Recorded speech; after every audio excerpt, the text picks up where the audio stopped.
मुंब्रा के बीचों बीच बन रहा है सबसे लग्जरियस और premium project DZ city. Complete modern amenities और कंप्लीट कनेक्टिविटी देता है आपको डीजेड सिटी। डीजेड सिटी की टीम प्रॉमिस करती है आपको क्वालिटी और on time delivery. DZ city के बारे में ज्यादा जानकारी के लिए दिए गए कॉन्टैक्ट नंबरों पर कॉल करें। शंकर मंदिर के मुंब्रेश्वर मंदिर में महंत साधु बैठे भूख हड़ताल पर। ट्रस्टी हीरालाल गुप्ता पर लगाए गंभीर आरोप।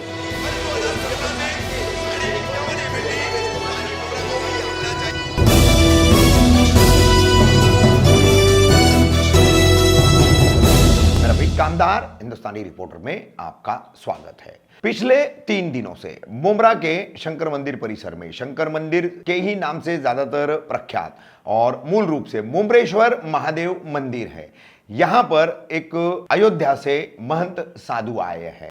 राम बालक दास बाबा ऐसा इनका नाम है और 3 दिन से वो यहां थे और अब 21 जनवरी से उसके एक रात पहले से ही उन्होंने अन्न त्याग कर दिया है, भूख हड़ताल पर बैठे हैं। उनकी विभिन्न मांगे हैं क्योंकि आने के बाद उनका ट्रस्टियों से यहां पर विवाद हुआ है। क्या विवाद हुआ है, क्यों कर महंत साधु बालक दास जो बैठे हैं उनका क्या कहना है, तो आइए महंत साधु बालक दास जी की तमाम बातें आपको सुनाते हैं।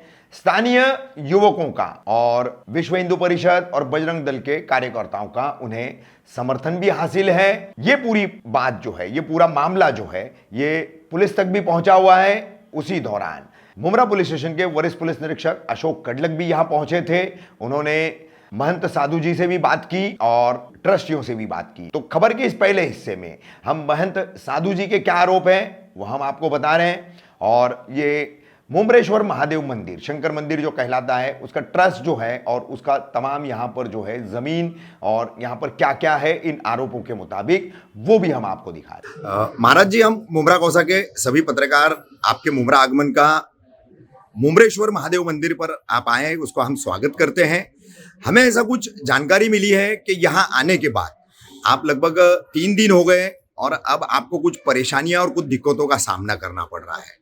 कुछ आपको यहाँ से प्रस्थान करने के लिए आप पर दबाव बनाया जा रहा है। क्या पूरा मामला है महाराज जी, क्या बताएंगे आप इस बारे में? सर्वप्रथम तो आप लोगों के आने पर मैं आपका अभिवादन और स्वागत करता हूँ, सत्य को दिखाने वाले और सत्य का साथ देने वाले।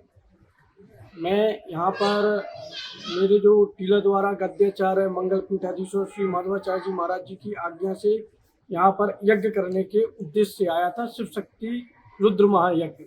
और लालदास जी महाराज का जो साकेतवास हो गया था, यानी स्वर्गवास हो गया था, तो उनके लिए बहुत बड़ा भंडारे का आयोजन रखा गया था और उन्हीं की पुण्य स्मृति में यज्ञ।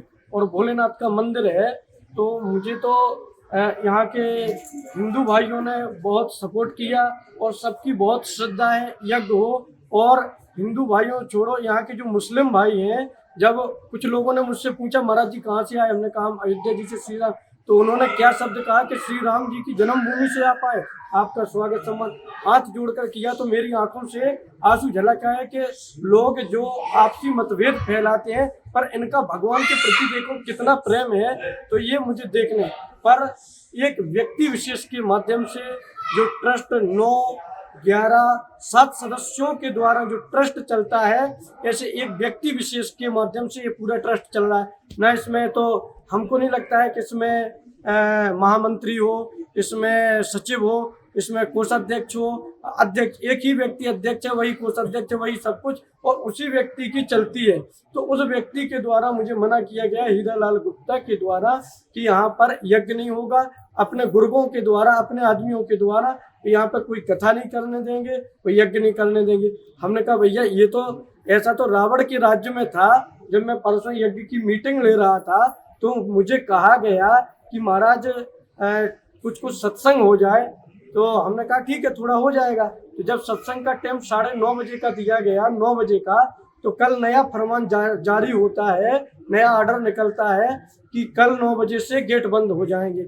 अब बताइए, आप लोग भी पत्रकार हैं, जो हिंदू धर्म हो या मुस्लिम धर्म का कोई भी तीर्थ स्थल हो, तो जिस धर्म के जो भी धर्म गुरु होते वो उस मंदिर पर रुकने जाएंगे क्या होटल में रुकने जाएंगे? नहीं, मंदिर पे जाएंगे मंदिर ना? पे ही जाएंगे। है तो फिर हमसे कहा, हमारे लोगों को यहाँ हमारे पास जो भी आएगा 30 मिनट से ज़्यादा रुकेगा नहीं और उसको तत्काल भगा दिया जाएगा। उनको अपमानित करना के प्रतिक्रिया चालू कर दी। हमारा कल से सत्संग रोक दिया गया और ये स्थिति कैसी बनी? तही बहुविधि त्रासें देश निकासें जो कहे वेद पुराना।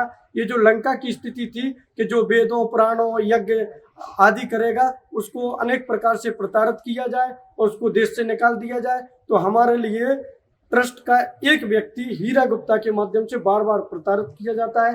तो मैं कल से मैंने कुछ लिया नहीं, मैं नराजल पे हूँ। और यहाँ भोलेनाथ की भी स्थिति ऐसी है कि तम्र के पात्र पे दूध चढ़ाया जाता, तम्र के पात्र पे जल चढ़ाया जाता, भोलेनाथ को ढक के रखा जाता है। और यहाँ पर जो होना चाहिए, जैसे कुछ लोग आते हैं उनका सम्मान होना चाहिए, तो उनका सम्मान नहीं होता है, अपमान होता है। और मुझे पुनः ये लग रहा है कि कहीं पालघर जैसी घटना मेरे ऊपर घटित ना हो जाए। जिस प्रकार पालघर में संतों को बेरहमी पूर्वक मार दिया गया था, कहीं वो मेरे ऊपर भी लागू हो सकता है, मुझे ऐसा लगता है। ये महाराष्ट्र की पावन भूमि है, यहाँ के लोग भी बहुत अच्छे हैं और सबने मुझे स्वागत किया, सम्मान किया। पर एक व्यक्ति ने, उनके आदमियों के द्वारा मुझे बार बार प्रताड़ित और मेरी मनोस्थिति को खराब किया जा रहा है। अगर यज्ञ की परमिशन और मुझे यज्ञ की परमिशन आदि नहीं मिलती है तो मैं कल 10 बजे इसमें या तो जल समाधि लूंगा या आत्मदाह कर लूंगा, अगर मेरे सम्मान से खिलवाड़ होगी। क्योंकि आकीर्ति चापी भूतानी कत्सयंती तेभ्याम संभावित चाकीर्ति मरणादति रिच्यते। सम्मानीय पुरुषों का सम्मान ही उनका सब कुछ होता है और अपमान ही उनके मरण सदृश होता है। तो मेरा अपमान किया गया। कल मुझे कहा गया कि तुम यहाँ से जाओ और भाग जाओ। बाबा जी, आपके ऊपर खतरा मंडरा रहा है, जैसा कि आपने बताया, आपको अपमानित करने की कोशिश की जा रही है और जो धर्म के अनुसार होना चाहिए वो आप करना चाह रहे हैं, यज्ञ करना चाह रहे हैं। तो इस जो खतरा आपके ऊपर है, तो इस सब की जानकारी आपने पुलिस को दी? मैंने अभी पुलिस प्रशासन को अवगत करा दिया है और पुलिस प्रशासन का वो मिला है मुझे कि आश्वासन मिला है। उन्होंने आश्वस्त किया है कि अभी मैं प्रशासन भेजता हूँ और व्यवस्था करता हूँ। और मेरा साथ में जो सत्य आप लोग दिखाते हैं और जब वह सत्य मीडिया की नज़रों में आ जाता है तो पापी का पाप भी उजागर हो जाता है और फिर संपूर्ण जनता जागृत हो जाती है।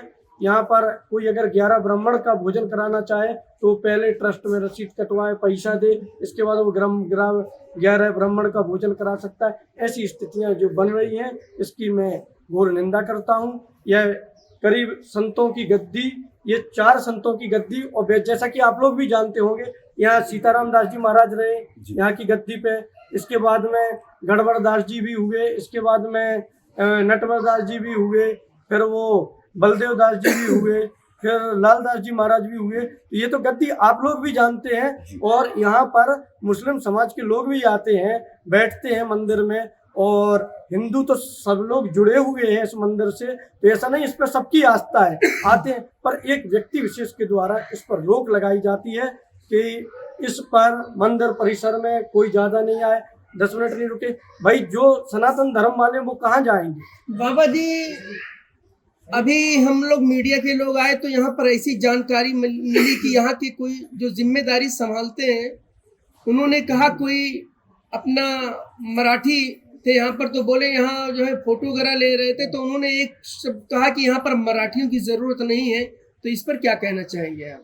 मैं ये कहता हूँ कि किसी एक व्यक्ति ने कहा, 3 व्यक्तियों ने कहा कि 40 लोगों को 3 व्यक्तियों ने अपने बंदी बना लिया।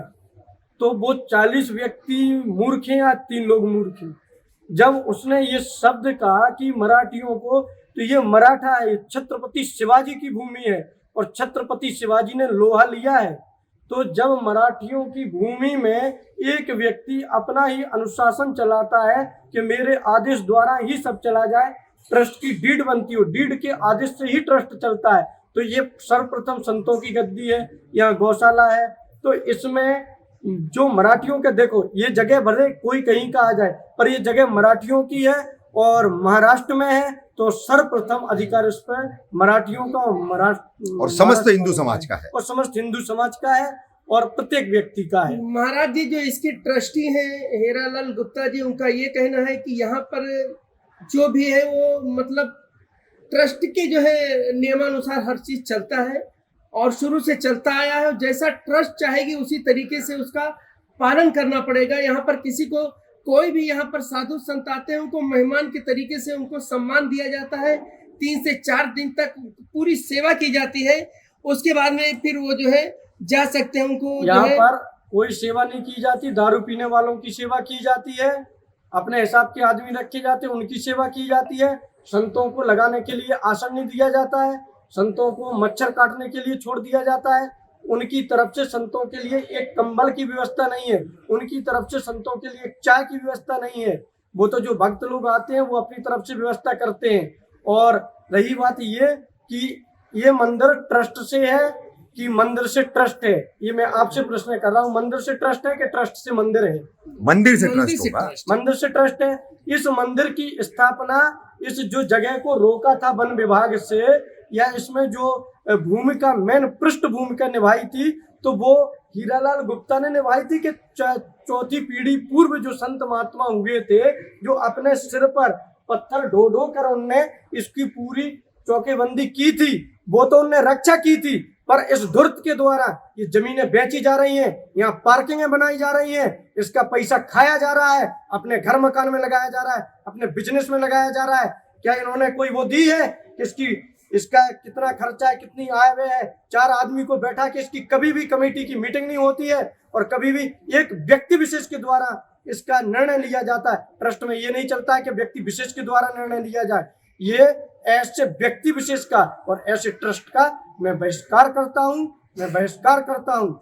बहिष्कार के साथ साथ महाराज जी, आप उत्तर प्रदेश में मुख्यमंत्री योगी आदित्यनाथ, गोरखपुर में उनका मठ है और आज योगी जी मुख्यमंत्री हैं, उस भूमि से आप महाराष्ट्र की भूमि पर आए हैं और आज इस तरह की जो है हरकतें आप जैसे एक साधु संत के साथ की जा रही है, तो मुख्यमंत्री एकनाथ शिंदे और उप मुख्यमंत्री देवेंद्र फडणवीस, इन दोनों से क्या कहना चाहेंगे आप?